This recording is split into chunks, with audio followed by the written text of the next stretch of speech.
Good morning, everyone. Thank you for joining, and I want to welcome you all to the special edition of Cluster Talks.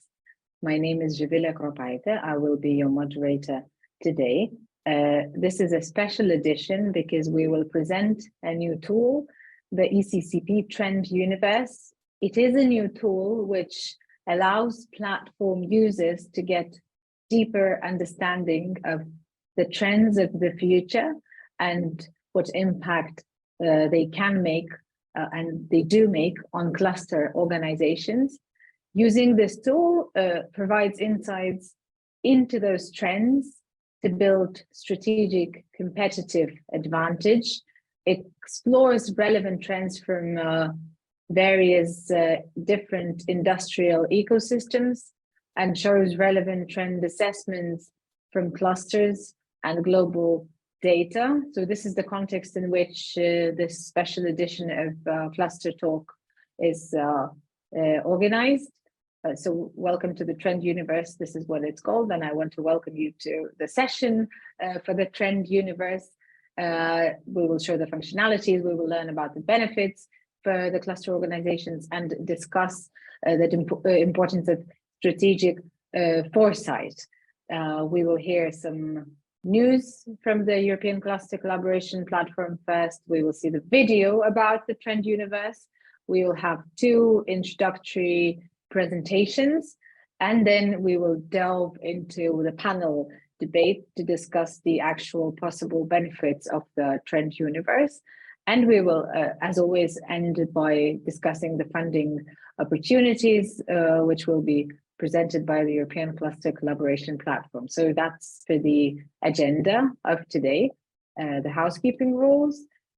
Do use the Q&A function to ask questions, as you always do, and you use it for comments or for saying hello and goodbye to us. Thank you for doing that as well.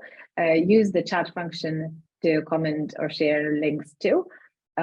Do join the debate, raise your hand, and we will give you the floor. So not just the chat, but also the actual possibility to speak. You're very much welcome to do so. When you take the floor, do unmute yourself and activate your camera. That would be useful for us. And do note that the session is being recorded and that the whole recording will be published on the European Cluster Collaboration Platform. So these are the housekeeping rules for today. And we will hear some news from the European Cluster Collaboration Platform now, presented by Nina Hoffman. Welcome, Nina. Thank you for being with us. Many thanks, Jurida, and welcome everybody. Happy to be here this morning. We have some news to share with you. First of all, a survey for the EU Cluster Talks themselves, in which we are this morning. We have launched a survey to get feedback from you until the beginning of August on what do you like about the Cluster Talks, what do you think can be improved, and very important, what kind of topics would you like to talk about in the second half of this year. So please fill in the survey and let us know, and we will take that into consideration for the planning of the upcoming session. Next one, the Horizon Results Platform. Maybe you've already seen it, maybe not. It is a tool to offer matchmaking opportunities and visibilities to R&I funding beneficiaries to present results and to have a dynamic way of presenting to different stakeholders. Right now, there are more than 2,700 key exploitable results from EU-funded programs available. Plus, the platform offers also various business opportunities and support service, like expert support service related to business plans, matchmaking, or improved visibility for your target audiences. So check this out if you're, especially if you're involved in EU-funded programs. I think it's a very interesting platform to look at. There is a call open to express your interest to join the Industry 5.0 community of practice, which will bring together different European stakeholders to share good practices and co-create actions to implement Industry 5.0, especially the pillar of human centricity, sustainability, and resilience. You have the opportunity to share ideas, foster synergies, and to receive support to transform business models into more impactful ones. The application for this is open until the 31st of July, and you have the link in the chat to click on that and to see the application. There's also a survey open for preventing cyber theft of trade secrets, especially to create a toolkit for SMEs. This is on behalf of ISMEA to set up a awareness-raising tool, to EU SMEs and the research community. And in this survey, you can tell us about good practices, identify and assess the effectiveness of them. And the overall aim of this is to develop a toolkit that is then available. The link is in the chat if you would like to participate in that survey. And last but not least, there are upcoming Clusters Meet Regions event that you can already put in your calendar. The first one for after the summer is the one in Bulgaria, mid-September. We will go to Czech Republic at the end of October, to Germany at the beginning of November, and to Romania at the end of November. Take good note of these. The events are to bring clusters and policy makers together from different national, regional, or local levels to learn and to discuss how clusters can strengthen the industrial ecosystems and drive the twin transition. And with that, back to you. Thank you very much, Nina. We will go back to the Trend Universe now, and we will see a little video just to illustrate what exactly we will be talking about for the rest of the session today. So let's look at our screens.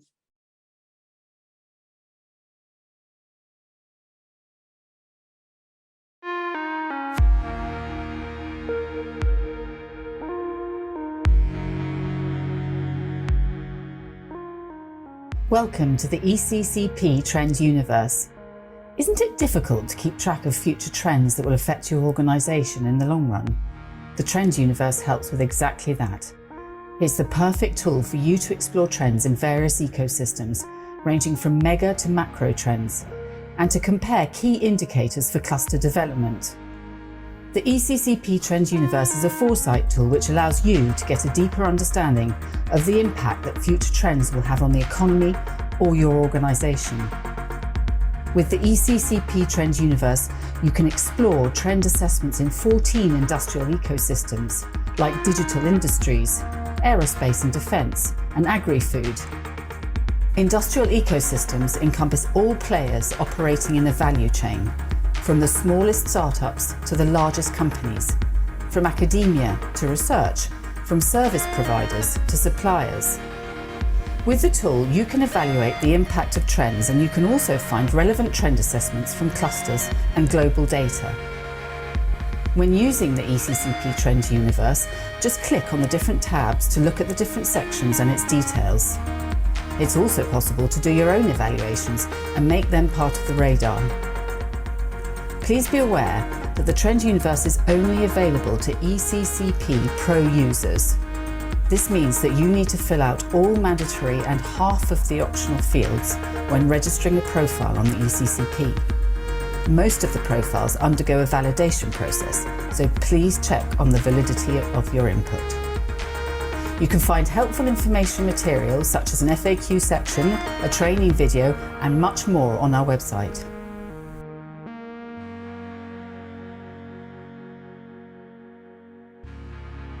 I'm Loïc Marin, I'm the European Project Manager in CIM Auvergne-Rhône-Alpes. We've been contacted by ECCP to beta test the Trend Universe tool during an online session with all the consortium of my Eurocluster project, Gemstone. We have tested the Trend Universe tool, which is a very interesting tool. Get the knowledge of the most current trends in industry. I think it's an interesting tool for the clusters manager to better support their companies in their anticipation of what will be the trends for the future.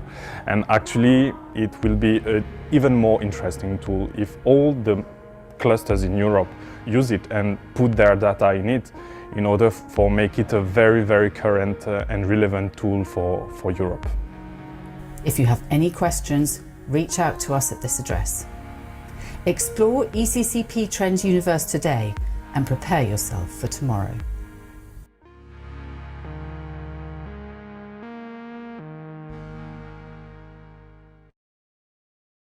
Yes, so do reach out to us on the address mentioned. As it was mentioned in the video, or you've got another option to stay with us for this session and find out everything that interests you about Trend Universe, to get a more of an introduction into it and then ask your questions further on.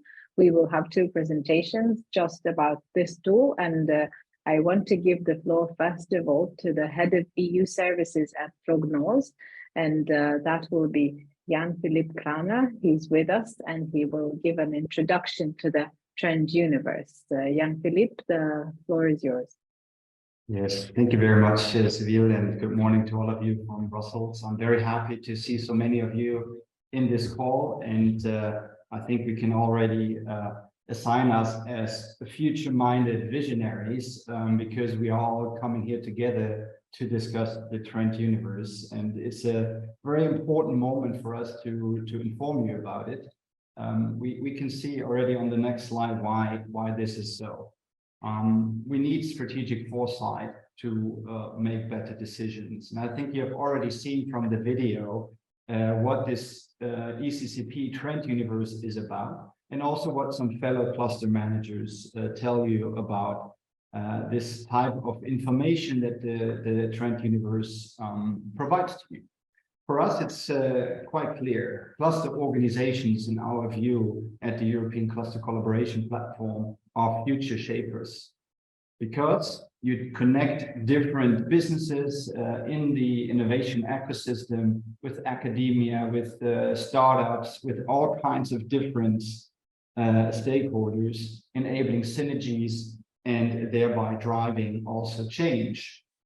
But I think everybody in this virtual room will agree that we are really living in a rapidly changing world. It's geopolitically changing, but of course also on the ecological side, and as always in a way in human history, on the technological side. So there's a lot of disruption, and we say now disruption is the new normal. And I think the explosion of artificial intelligence, and especially generative AI, just illustrates what is happening right now. So we believe that the ability to navigate this uncertainty, anticipate future challenges, and understand the different trends acting is not a luxury anymore, but it's a necessity. And so the ECCP Trend Universe is really about that. It's about monitoring trends, it's about planning around trends, and it's about preparing actions. And as we put here on the slide, what is so important, it is a systematic way to develop the future. It's helping you envisioning, it helps you in designing futures, and in a way to increase also the probability of the preferable future for your cluster organization, for your cluster members, and of course for the European economy overall that is comprised of many important cluster organizations. And it will also help you to mitigate bias thinking, right? We need to open, we need to reflect, and we cannot just rely on the thinking that may be most beneficial to us. So you also need to confront some critical questions, and the ECCP Trend Universe, a foresight software solution will give you invaluable insights on these different things.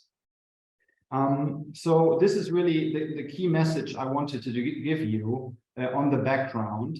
And we are very happy that the European Commission and its leadership has decided to put foresight also on their agenda as a critical element of policy making. We will hear later from Jen perspective, but also from the European Commission's Director General Grow, that is supporting cluster development, to really emphasize the need of having foresight at the top of the decision-making for cluster organizations.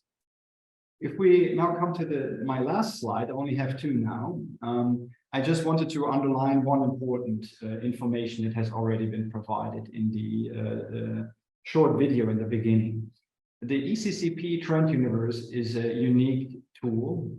It is free to people on the ECCP, but you have to become a pro user in order to be able to access it. It's not very difficult if you're a cluster organization or any organization that can register on the ECCP. You have to fill out a few more information, and then after all the validation process, you can access the Trend Universe and make best use of it. And let me finish with a quote from one of our key early users, a cluster manager from Finland, after our first training session. He said, "It's a brilliant tool. We need to ensure that it's used widely across the EU by many cluster managers." And then he finished his quote by saying, "I will have it running open on my computer 24/7 now." And I think that nicely illustrates what he had in mind. We need to make sure that you use it widely. It will give you many benefits for yourself, but it will also help to create a unique pool of data to compare.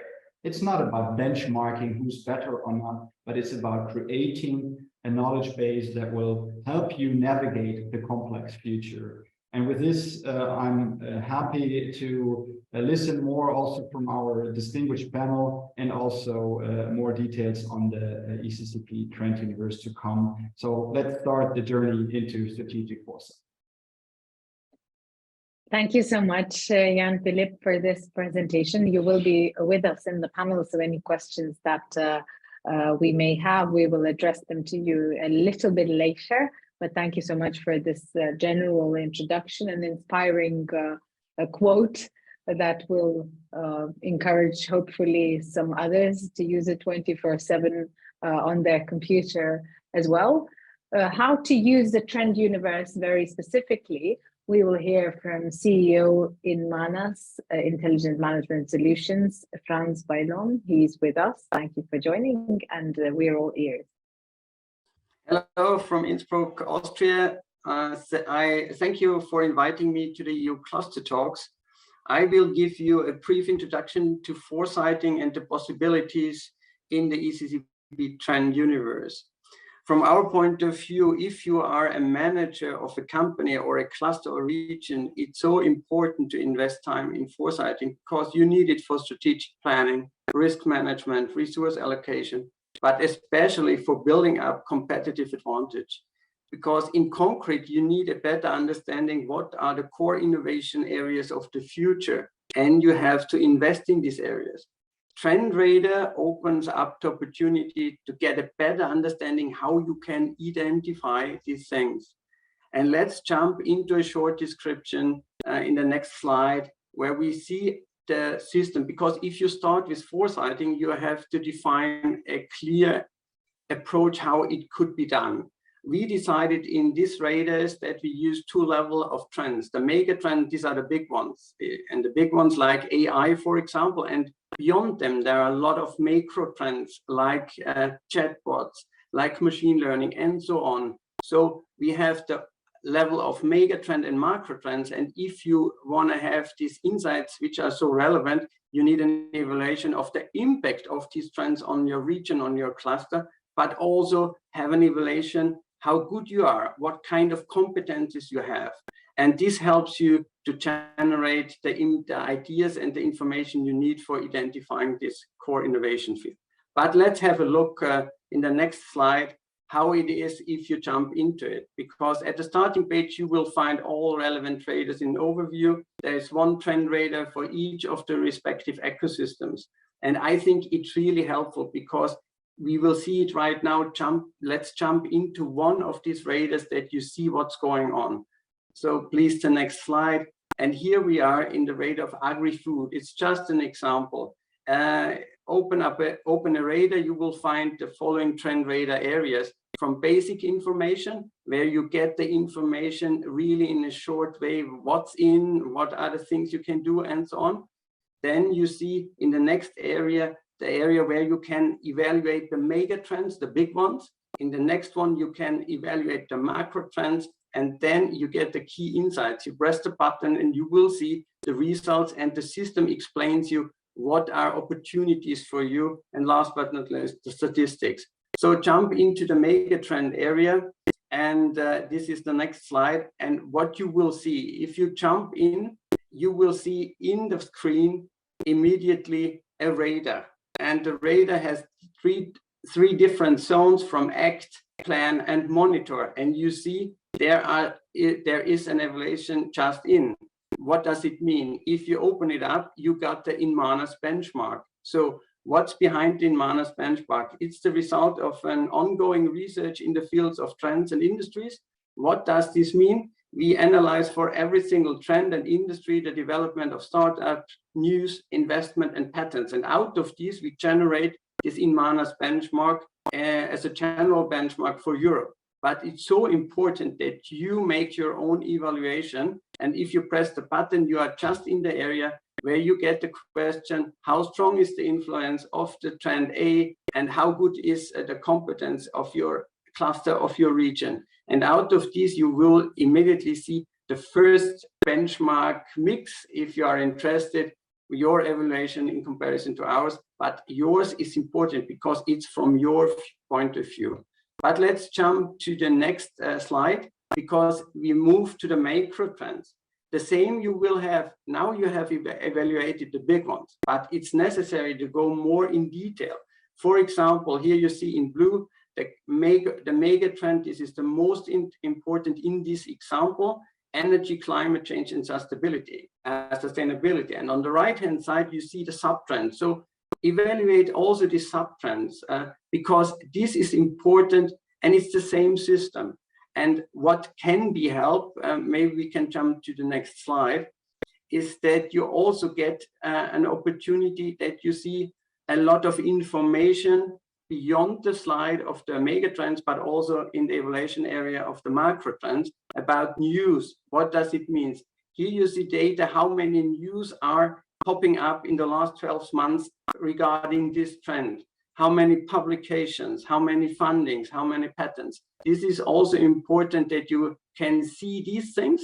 These are data from a global sources. We use it also in building up our benchmark system. So, but now we came to the most important thing, because if you have evaluated the radar, please jump into the next slide.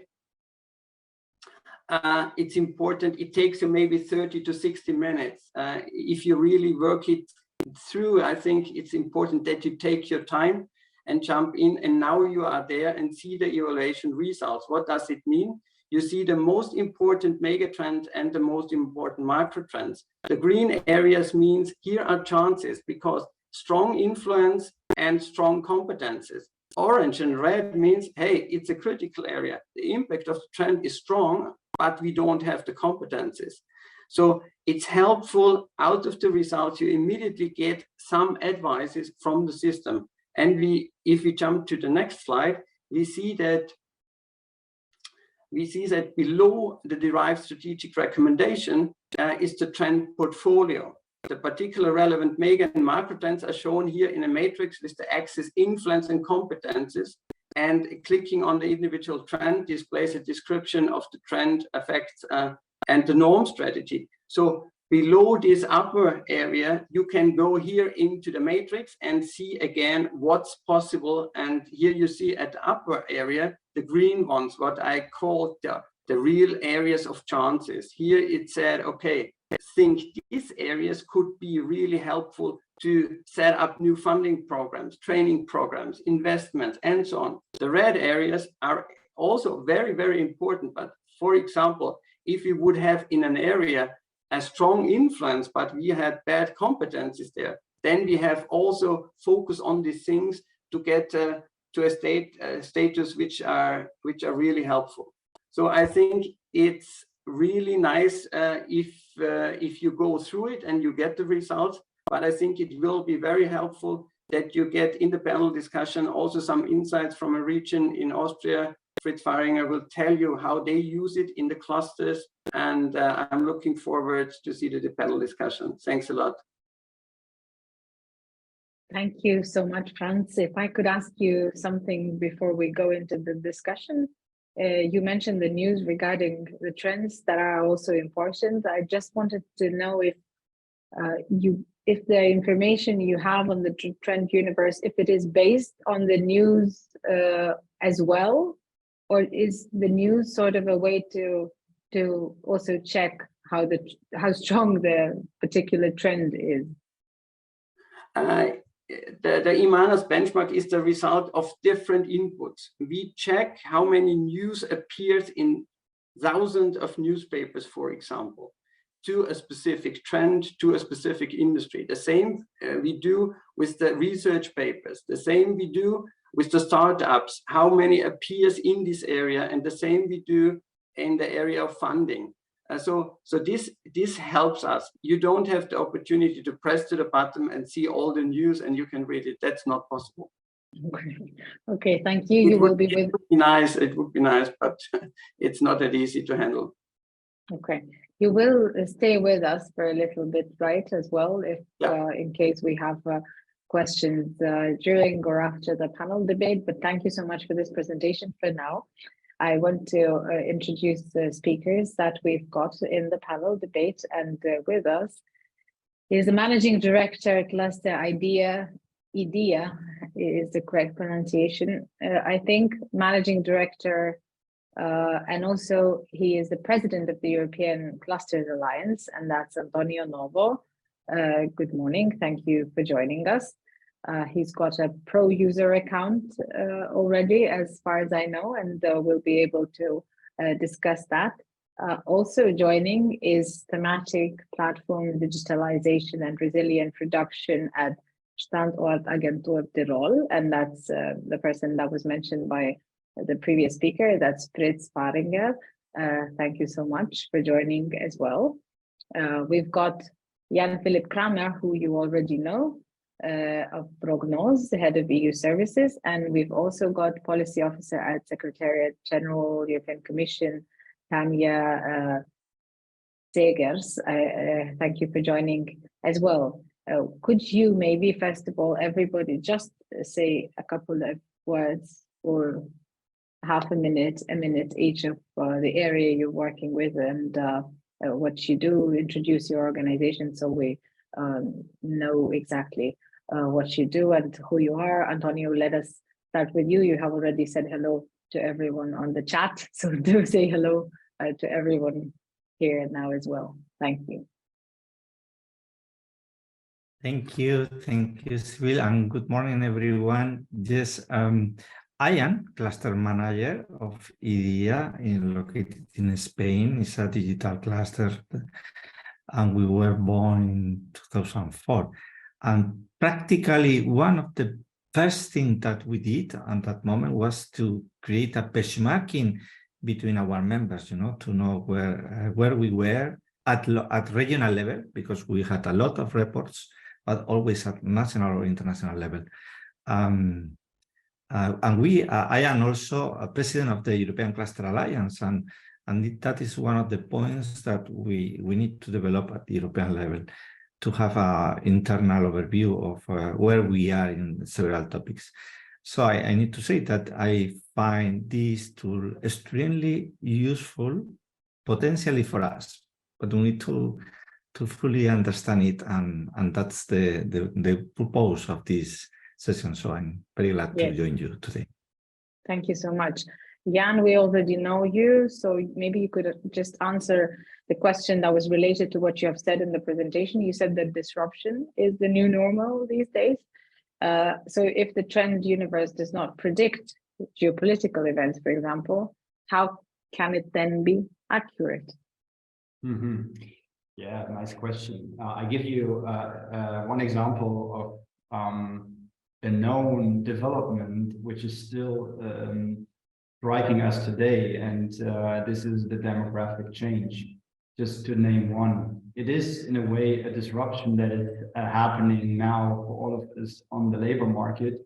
At the same time, we have early signals, very clear signals, many decades already before, but we not fully managed to incorporate that into our decision making and basically mitigating this challenge to arrive. And I think this is just one example, and you may find others. AI is not a completely new development, but at the same time, we are under a fierce competition with the US and China on it. And I think it just illustrates how important it is. And of course, it's not a crystal ball. You cannot predict unforeseen events, but you can better prepare and create in a way a resilience by strategically developing capacities around foresight.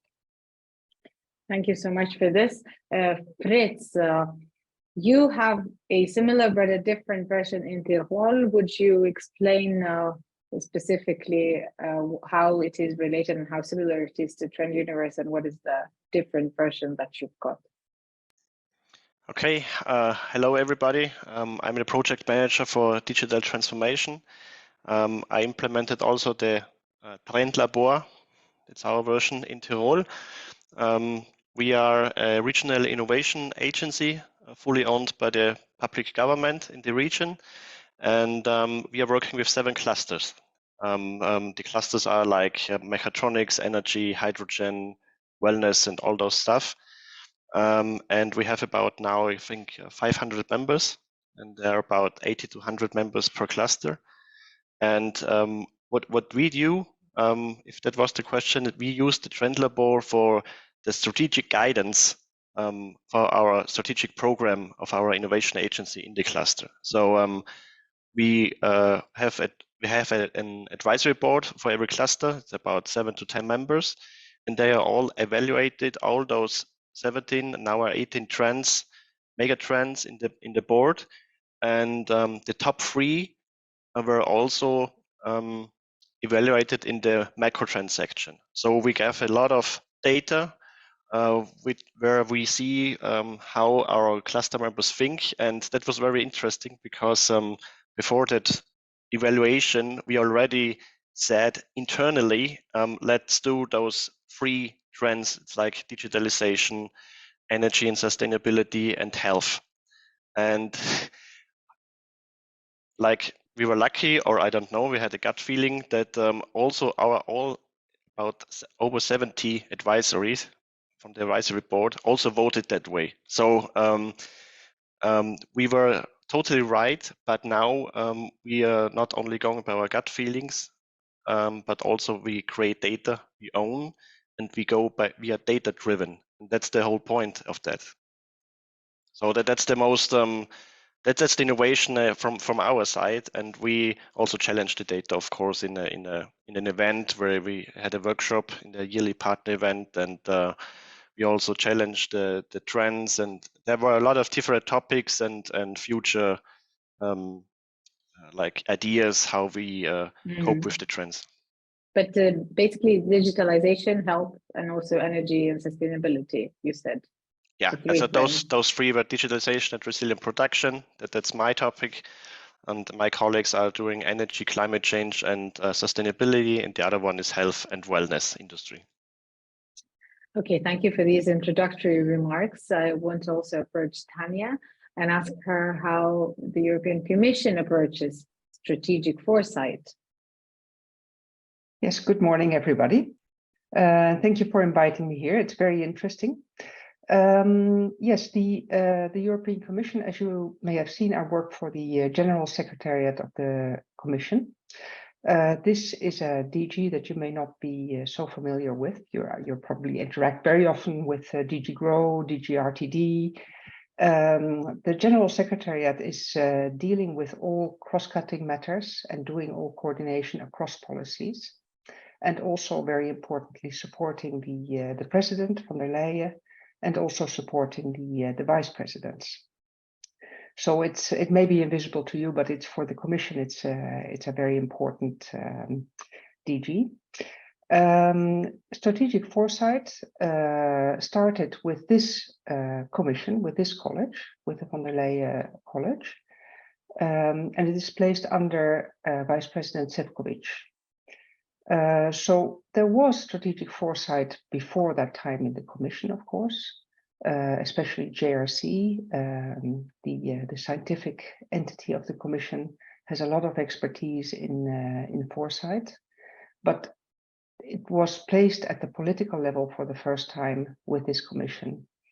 And that is quite important. And of course, it brings me also to a fundamental aspect of strategic foresight, that it should also always be tailored to the objective of the entity for which you're doing it.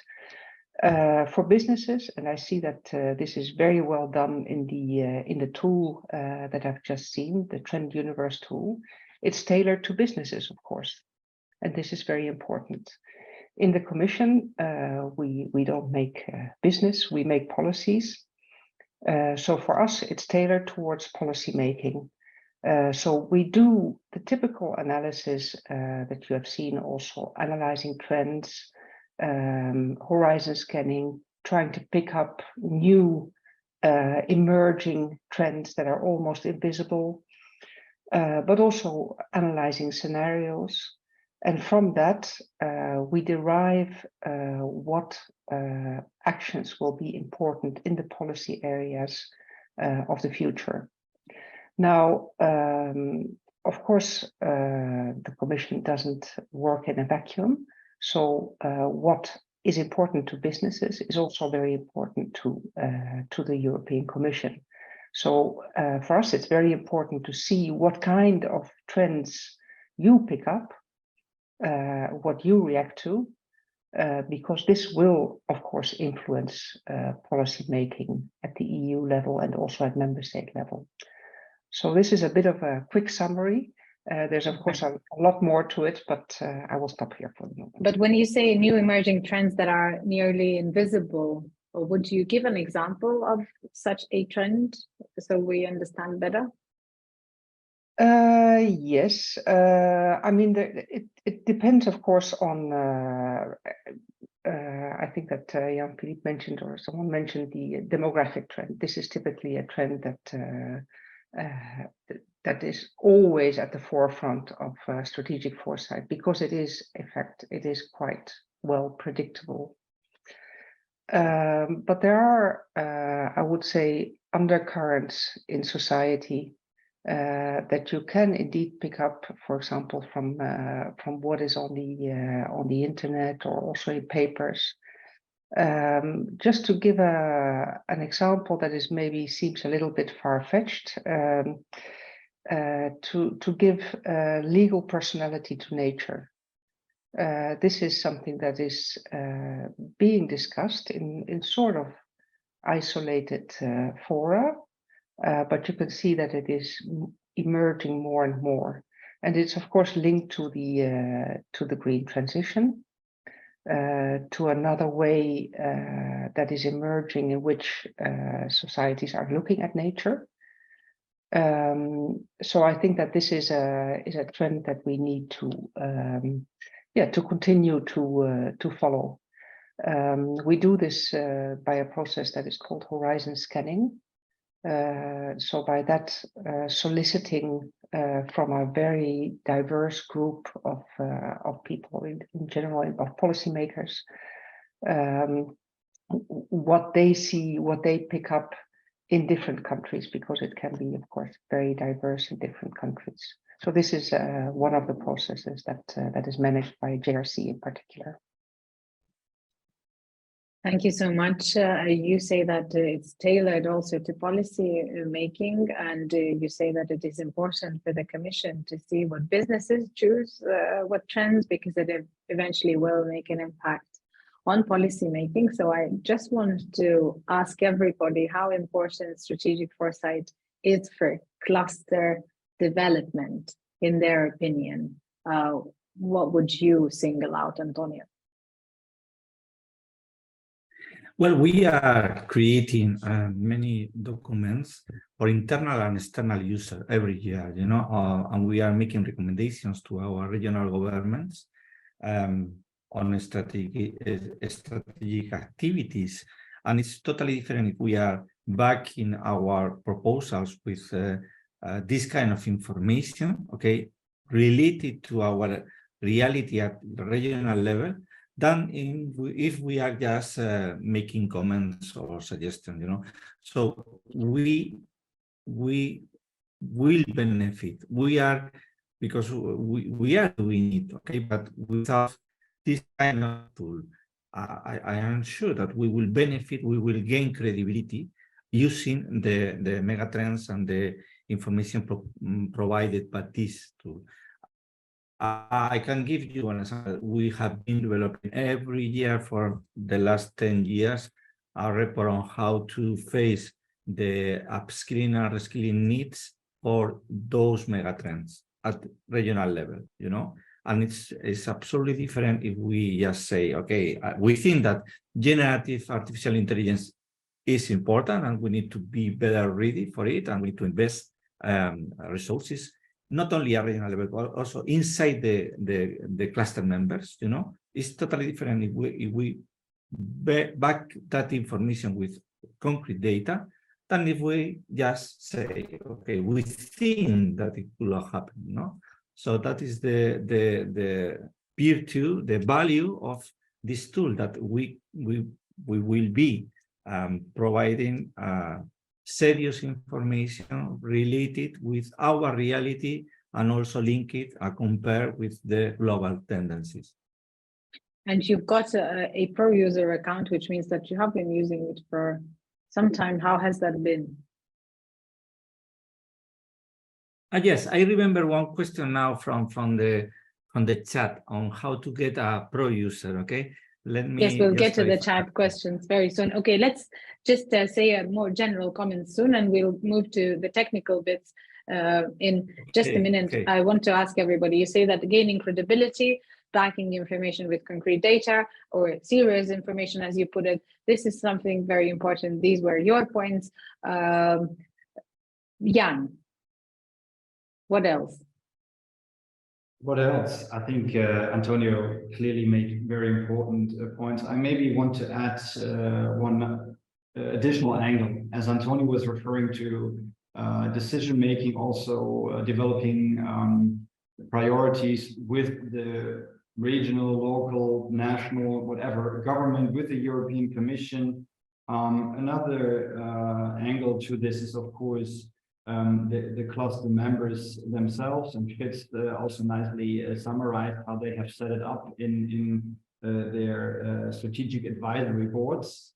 And from that, of course, it also interacts in a way the importance of being very clear about the relevant trends that are affecting you, making also honest assessments how competent you are in a way, and that Franz Beilung showed earlier, this intersection of influence of a trend and your competence compared to others. This will enable you, together with your members, to identify areas where you need to work on developing skills. Antonio mentioned this, which is always, of course, related to new developments, but also what are strategic investment priorities that you want to address together, setting up projects, but also focusing, right? It's not just about there are dozens of trends, you get maybe lost in the number of trends, but it's also about focusing, deciding on that basis, and making choices. So this would be my core reflection on the strategic value. Thank you, Fritz. What would you add? How important is strategic foresight, the cluster development, how we care about cluster members, and how we do the onboarding and guarantee the ongoing services for them? Yeah, I think it's very important, as we see it in our clusters, that innovation often comes not from inside the cluster, but also from outside the cluster. So it's very important to put that silos aside and make topics which affect everyone, like those three I mentioned before. And our thematic managers, as like I am one of them, we are prepared to influenced our whole company itself through these topics like digitalization, digital transformation, and also make events or webinars and all that stuff and bring it to the cluster members outside of our company. So we guarantee through those actions that a lot of instruments, news, trends, and workshops, and like I think like startup ideas and all that stuff, or skills are it's like a osmosis, yeah, you know, and then so we make we think that our credibility comes from that we are always looking at those trends, and we are making specific reports on trends, but also on branches. And those reports, I don't know if Franz mentioned them before. It's like a detailed, tailored report, and in those reports are like the most important news for one trend, the most important research for one trend, the most important papers for one trend, and those are very specific. And it could be the beginning of a market research or trend canvas, which leads to a business canvas, for example. And we tried that at the University of Applied Sciences in Tyrol. We have two. We tried it in both, and the students are very happy that they have this tool now, because writing papers, writing about those topics and trends is much easier than start from scratch and doing research in the online that's like library. So I think our future is that we make sure that our cluster members have the digital skill to use that tool for their own business, that they become data driven and not only by gut feeling, as I said before. Okay, not just the gut feeling, but data too. Tanya, would you have anything to add? I know that you have partly answered this question, but to strategic foresight, you said that it will eventually be important to policy, whatever trends they work on and choose. Would you expand on this? Yes, well, I think that in a general sense, what I hear here, there's always a benefit to strategic foresight, whatever process you're involved in. And I hear this very clearly, and it comes back to preparedness, creating resilience, and being able to grab opportunities where they are. So I think that these three elements are very important, whether you're a policymaker or a business. It doesn't matter. You always have to look at these three elements, and strategic foresight really helps in that. I really see from, I don't know if you're working also with scenarios. I think it's more really a trend watching tool. But from these trends, you can, of course, in your own organization or business, you can develop scenarios. And by developing different scenarios, you really create a lot of preparedness and resilience, even, of course, if these scenarios do not work out exactly the way that you develop them. Just by creating an open space of mind, in fact, for the future, you become more resilient to unexpected events or unexpected trends that may occur in the future. So I can imagine that it would be a very, very useful tool, actually. Thank you. We've got some technical questions. I also would encourage everybody to raise their hands and use the chat function, whichever you prefer. But if you raise your hand and if you want to speak, there will be an opportunity as well. And the questions I mentioned are individual. For example, one of them is, I attempted to access response, access denied. What are the next steps to resolve an access issue? To which we have asked if the user has a pro user account, and he says that the organization I belong has a pro user account, and this is very technical. So, but maybe we can make it more general and say, if anyone is experiencing similar sort of issues, access denied, even though the organization they belong to have a pro user account, who can they contact? What is the procedure if these sorts of technical issues occur? Who could take this? Franz, maybe, or Jan? Yeah, I can take it. In general, you're always welcome to contact us. We can put the email address in the chat. It's ECCP-Trend-Universe@clustercollaboration.eu. And if you encounter any technical difficulties, we can look at this in each individual case. That's the best to go about it. But I also noticed that there was a question of how do I become a pro user? And I think this is also a good question. We have some briefing material on the ECCP to explain a little bit the idea about it. One thing to highlight, I don't want to make it too technical, but there are, of course, different types of profiles you can have.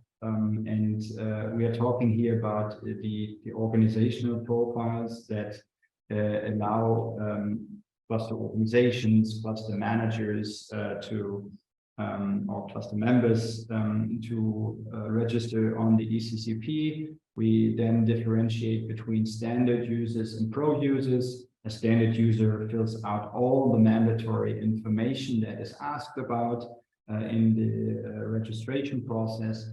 And a pro user gives at least 50% of the optional information, which is also important information actually for us at the ECCP to work with in order to analyze the cluster ecosystem in the EU. But what sort of information is it? It's about your organization. It's about the structure, the membership structure, and it's not very difficult information. A good organized cluster organization will have this at hand. So, we don't determine all the fields. So I really invite everybody to take a look at this. As I said, if there's any question, please reach out to us. We will try to help you as quickly as possible. There was a question related to per user accounts. A more specific one, is this per user status at the cluster level or personal user? And Antonio, you have answered this on the chat and you raised your hand now. You may want to share your thoughts. Yeah, thank you. Thank you, Sue. Yeah, the pro user, the pro label is given to the entity, in my understanding. Okay, so it's about the cluster or the cluster network or cluster association, whatever. Okay, and the users declared by the entity got those rights. For Mike, that is asking about the potential technical access to the tool. It's possible that Mike is not, even if he is member of, or even in the team of the cluster, he needs to verify that he is declared as such in the tool, because in the platform, because I didn't see him declare in the. Okay, I think he's with us. He's raising his hand, and I think we can let him talk so we know more specifically what his issue is. Thank you for joining, Mike. We're all ears. Mike Richardson, the floor is yours.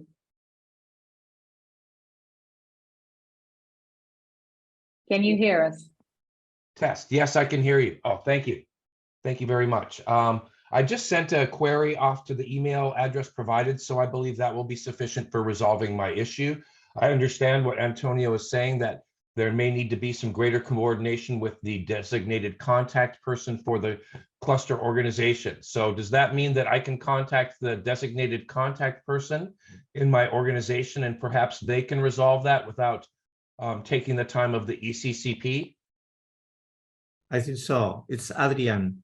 Yeah, it's Adrian. Yes. Yes. So I think it should be solved if he create your profile or link your profile with the cluster. He needs to link the profile. Do I understand that correctly? That's the simple answer. Okay. Yeah. And then the other quick comment is, do I understand that this tool will allow us to basically give feedback and adjust the trends that are presented, that we can take some of our individual research and apply this in the tool in order to perhaps change what some of the trends are viewed as based on our experience? Yes, that's a very good question. Thank you, Mike. Thank you for joining. And I think we'll direct this either to Jan or to Franz, whoever wants to take it. I think Franz could take this best. Over to you, Franz. Hi. For sure, it's possible. At the moment, we set it up a little bit different. That we said, okay, here we have a trend set, and we bring in also new trends if some new things pop up. But we haven't opened up the tool in the way that you can inform us that we need this trend or that trend. It's up to Jan and the team if they want to have it. Then we have to adapt it. Right now, it's not the way we planned it. In the tool, it's possible because we use the tool also differently. So you can add by your own, but as I mentioned, in this case, we set it up in that way, and we have to discuss it later on, I think. So that means I can make updates in the tool and then ask the ECCP to review the personal updates I've made in case this is of use to the greater community. Do I understand that correctly? It's not possible right now. You can evaluate your trends and you get your results. If you want to have something else, you have to contact the platform, and they should discuss it with us how we should develop the next thing, maybe. Okay, actually, that's a good answer. It sounds like you're providing a direct feedback mechanism. So for me, that's a positive answer. Thank you very much. Thank you, Mike. And then I will stay with Franz for a little bit and ask you, you have mentioned several times when answering this question too, that you have to make your own evaluation. In your presentation, you sort of familiarized us with the process a little bit. Would you maybe go into greater detail about making your own evaluation? What sort of competences, what sort of tools, or what do I have to make my own evaluation, as you put it? It's very simple. If you're in the platform, you get questions, and you were asked how important is AI for your cluster? Which impact does it have from low to high? And you were asked, okay, the next question would be, what competencies do you have? How strong they are from low to high? So out of these data, it results your evaluation of the trends, and it's very simple to do.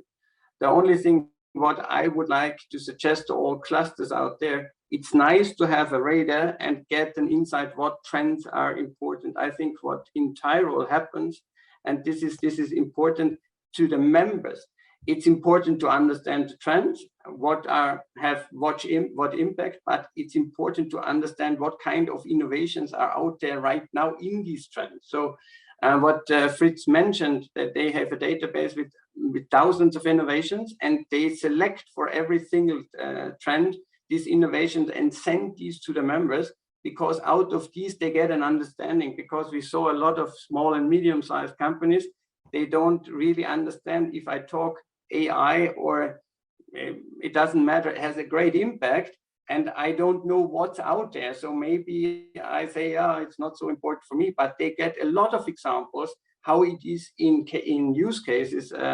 And that's what Fritz mentioned. I would really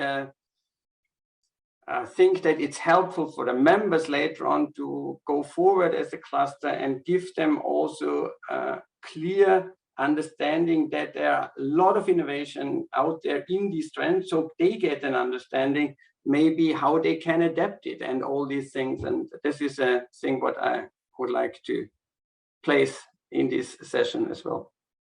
But also, as Mike has raised the question and you answered, you're open to new functionalities, new possibilities if members request some specific functions, or you're just open to the process of discussing what's the most useful for them, right? I think we can do a lot, but it depends. You have to discuss these things in the community, in the commission. I think how you want to develop further. We use it for different things differently. So we are open for it, but it's not our decision. And there are a lot of opportunities in every software to develop it in different ways. Let's round this up and say one final word each. I can see that Fritz is raising his hand, and let's start with you, Fritz. Thank you. I also say that Franz is totally right. You should have a strategy how to implement the Trend Universe in your own cluster, and then you should implement it like fast, because everyone should know how the Trend Universe works, how Trend Labo works, and you should prepare your people how to use it, because most of the small and medium enterprises don't have time or a lot of time for that stuff, and so you have a really good strategy how to implement it. We also learned from it. I think we can share how we do it more right than wrong, and I'm also answering your questions. If you have any needs, just call me or give me a note, and I will share my thoughts with you in the cluster. Thank you very much. How can clusters improve their strategies and adjust the services for the members through trend analysis and foresight? What would your final comment be, Antonio? Thank you. Yeah, I would propose to use it immediately, for example, for our reports on the projects that we are developing. But near any project that we are developing has a focus, and we are working on improving our capabilities as cluster, as project team on that focus. And why not to use the tool to understand where are we, and perhaps at the end of the project, where have we got, and will be the next steps, you know. So, but that would be useful and easy to approach, I would say. Thank you. Thank you, Jan. What would you advise if, let's say, I'm a cluster and this is the first time I joined to hear about this tool, and I had never heard of this before, and I want to start somewhere, but I'm not sure I have the time. I am convinced that it's useful, but then I think, oh, maybe this is too complicated, a pro user account, a regular account, whatever. What would you suggest that I do to make use of this fast? Yes, good question. First of all, visit the ECCP, right? Visit the website of the European Cluster Collaboration. There's already a lot of information provided that you can look into.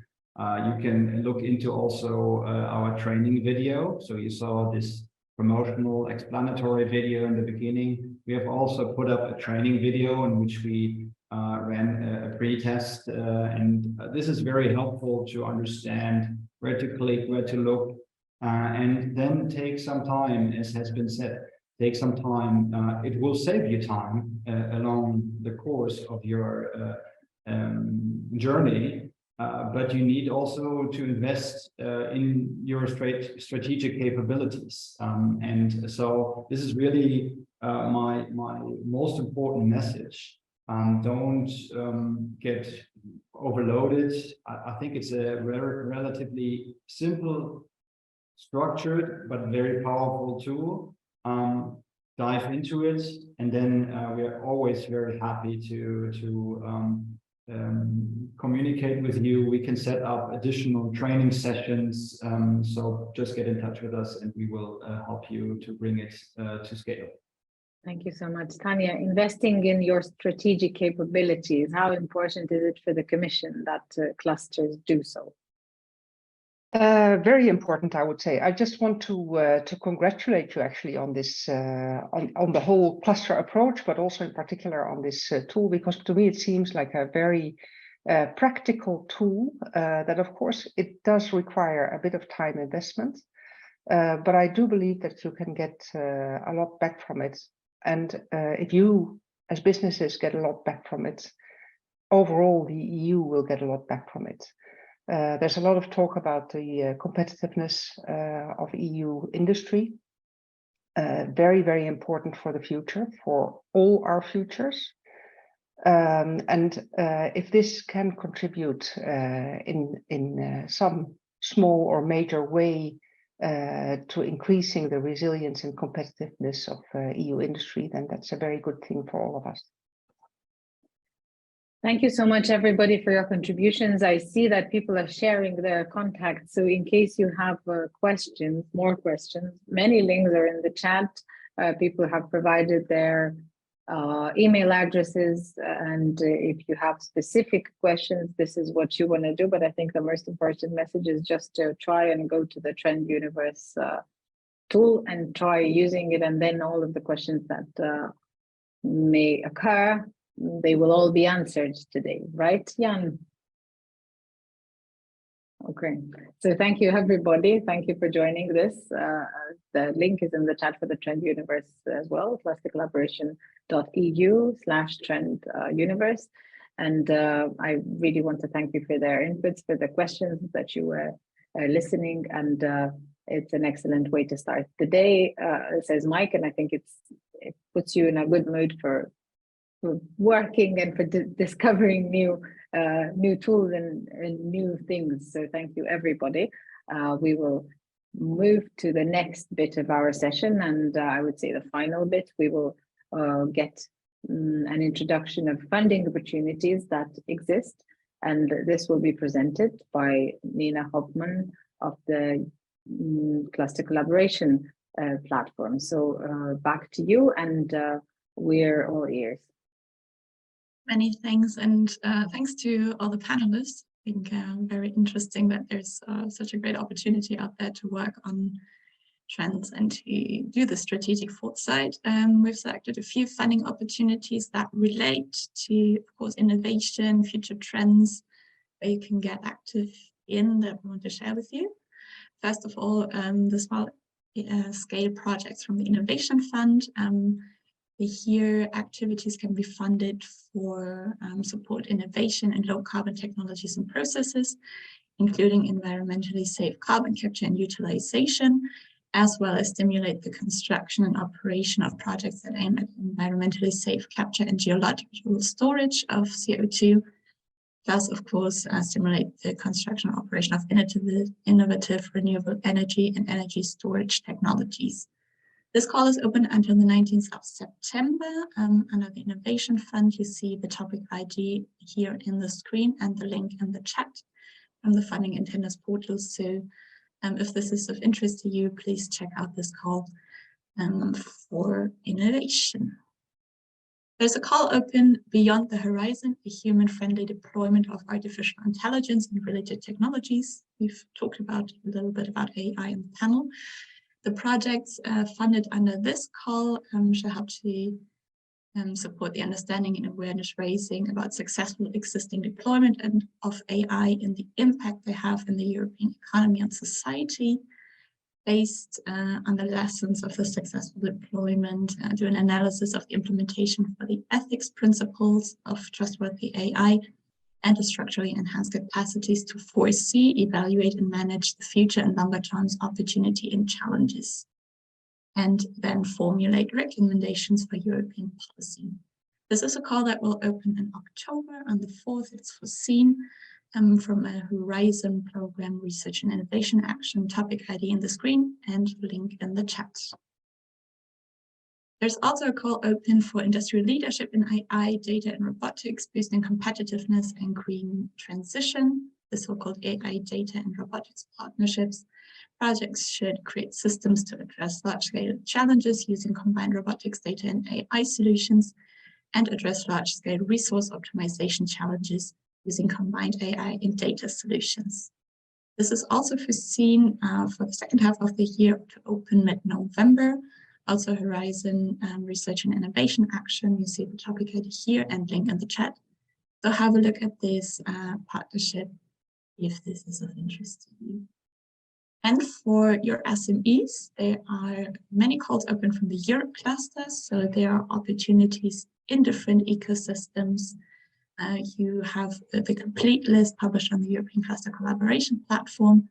So it ranges from funding for innovation projects, for training opportunities, for internationalization and networking in different ecosystems, coming from architecture, for AI, for mobility, for water. You see here also medical technologies, and click on the next slide, also for example, the creative and cultural industries, for manufacturing, energy and energy-intensive industries, many opportunities for SMEs to work on innovation, networking, and training.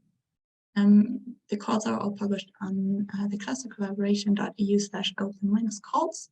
So have a look at that if there are any relevant calls for SMEs. Thank you, Chibila, and you.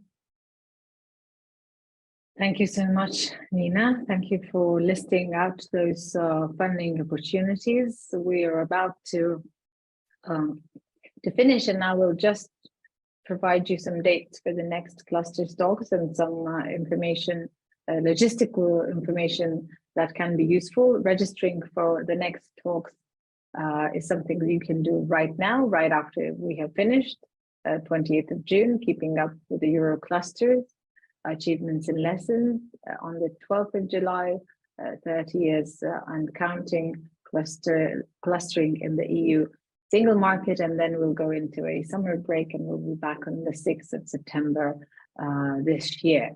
So this is registering for the next talks, but you also are very much encouraged to register on the European Cluster Collaboration platform if you have not done so. If you have, just enjoy your membership, but if you haven't, please do not forget to do it.